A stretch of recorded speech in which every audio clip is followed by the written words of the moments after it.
If there's one glorified part in any video game, it's the boss fight. In Call of Duty Zombies, there have been so many boss fights throughout the years, and a lot of speculation as to which one's the best and which one's the worst. So today, I am ranking every single Zombies boss fight from worst to first. There are 17 boss fights in Treyarch Zombies, so allow me to start with the worst boss fight of them all, which is Alpha Omega. Most of this boss fight is just running around the map trying to fill zombie souls in canisters. Isn't that already an overused step in almost every Zombies Easter egg? So why implement it into the boss fight? Yes, the Avogadro is a cool surprise boss, but it doesn't take away from the fact that this entire boss fight is dull and boring. A very small part of this boss fight includes fighting the actual boss, and instead, all you're doing is dodging and running away from him.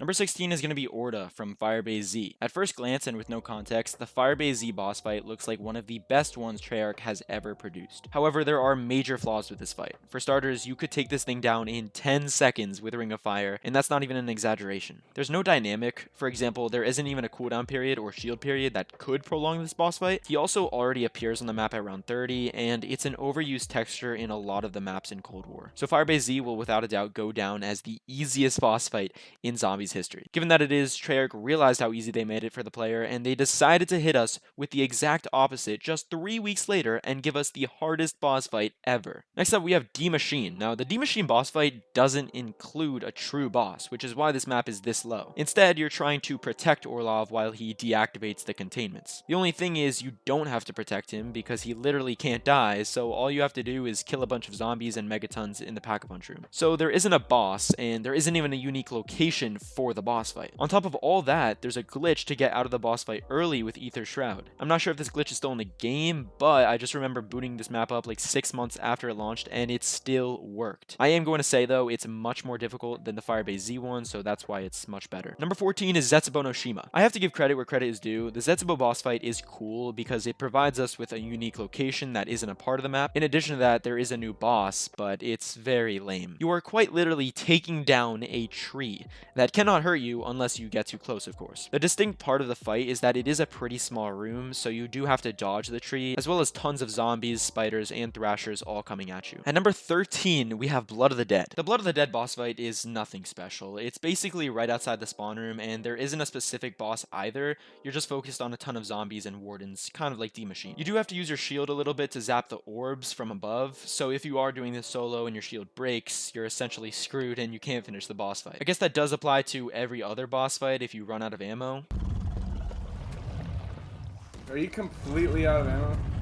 I have 5 bullets and 6 bullets, except Cold War. However, it can be somewhat challenging and pretty fun, especially the very end when Richtofen enters the chamber, and you can happily cry yourself to sleep with that cutscene. Number 12 is going to be the Shadow Man from Shadows of Evil, and the Shadows boss fight is fairly easy, a little underwhelming. The only step is to shoot the Shadow Man until you move him far enough that he can be captured and turned into a huge gateworm. A ton of Margwas can spawn here as well, and since it's not the biggest room, and a lot of it depends on your wall running abilities, it can get tricky. Number 11 is going to be Forsaken. Not much to say for the Forsaken boss fight. It is pretty fun to do, and there are multiple stages with a cutscene in between each. It's a culmination of the bosses from every previous map in the game, which is fun to see. It also can take a little bit of time because you do need patience for shooting the machine guns at the actual Forsaken guy, but other than that, yeah. Next up, we have the Shadow Werewolf from Dead of the Night. The werewolf is pretty unique, and it's a great ending to Dead of the Night since the entire Easter egg contains mini vampire werewolves, so to close it off, you're just fighting one huge werewolf. It does increasingly become more difficult as you do progress through it, but there are ways to kill it very quickly if you have good melees. You just gotta trap the werewolf in a corner and then rotate some stones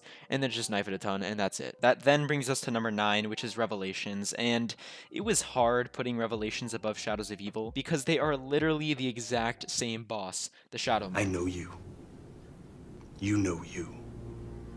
And I know you know that I know you. Usually I would put it lower than the original because it is a copy and pasted boss fight from the beginning of the game, but they did add 1 or 2 new elements that enhance the fight. For instance, there are phases to this fight, so you can't complete it super quickly like you can on Shadows. All of those phases are met with different bosses that suit that phase. And killing the Shadow Man is much more challenging in this fight because if you mess up, you have to restart that entire phase. Unfortunately, this is a carbon copy boss, which is very disappointing, but it is a different boss fight with some new components, which improves its overall grade. Number 8 now is going to be Mob of the Dead. The Mob of the Dead boss fight is so precious because it really is the only interactive boss fight we have seen in Call of Duty Zombies. This Easter egg is doable for players, and whoever is Weasel in the game is the boss. Everyone else is trying to kill Weasel, which would continue the cycle. If the player who's Weasel wins though, the cycle's broken, and that's deemed the good ending. So not only is it super interactive with one player in the game being the literal boss, but there are 2 different endings you can acquire depending on the outcome. Time for number 7, we have Valentina from Mauer der Toten. The Mauer der Toten boss fight is just incredible. It has the looks, it has the feel, it has the gameplay, and the boss is also very solid. To this day, I actually still have no clue what she means to the storyline, but all I know is it's pretty difficult to beat her, especially with her occasional stages, like the electricity stage that can take you down very quickly if you don't find cover. It also takes you through the entire map, and no matter how quickly you can take her down, it still takes time because she has cooldown and shield stages. Number 6 is Legion from Outbreak. Remember earlier how I said after Treyarch realized how easy they made Firebase Z, they came back at us with the hardest boss fight ever? Yeah, that's this one. That is for a culmination of multiple reasons. It's borderline impossible to beat this fight without a fully upgraded gun, and there's a tight window that requires you to put all your bullets into the boss before it promptly regenerates all its armor. And on top of all that, you're also hit with a 10-minute time limit for the whole fight. It's safe to say that the Legion boss fight is so unique for how challenging and fun it can be. Yes, it's hard, but also very fun for those who don't enjoy previous boss fights like DMachine and Firebase Z for how easy they are. Closing in on the top 5 now, at number 5 we have Sky Eye from Voyage of Despair. This boss fight is so hectic, man.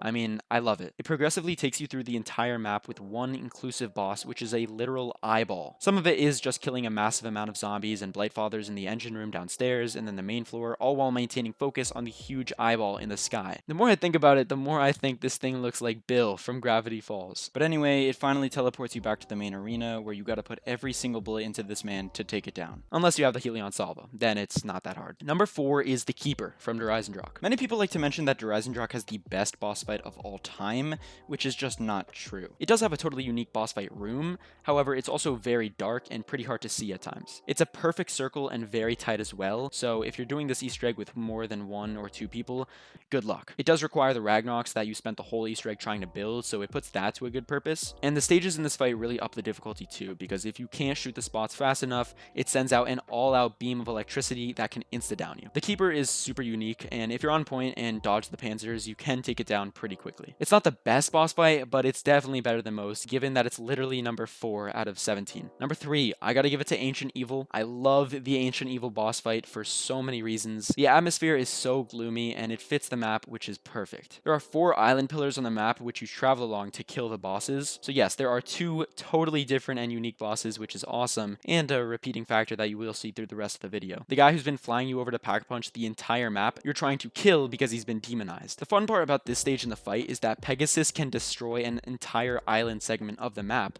which can insta-kill you if you don't leave it in time. Once you take him down, you gotta kill the giant warlord who has even more health. This entire fight brings so much life to the end of the Easter egg, and it's so perfect. Not as perfect as number 2, which is 9. Now, some people may disagree with this boss fight being higher than Ancient Evil, but I will just explain myself as to why this boss fight is so great. There's no teleporting involved, there's no soul boxes, there's no amazing steps that you have to memorize to complete this boss fight. It is straight up, you enter the boss fight and you have to kill the elephant.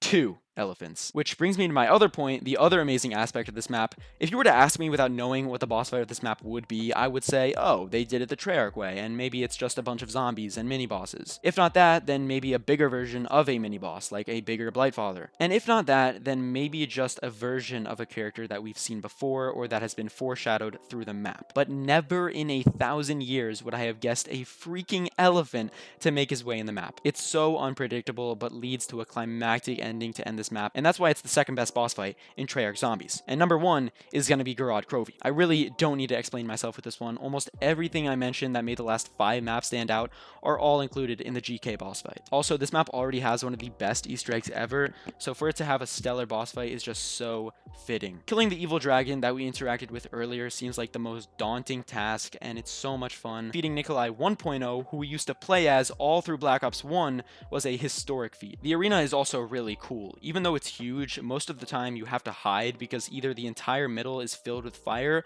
or Nikolai is shooting his bombs out, which can kill you very quickly. It's so rewarding to finish this boss fight, and collectively it's the best Treyarch Zombies boss fight of all time. So that is every boss fight ranked from worst to first. If you made it to the end, good job. You probably have what it takes to beat the Firebase Z boss fight. If you missed my last video, check it out on my channel, and I will see you people in the next one.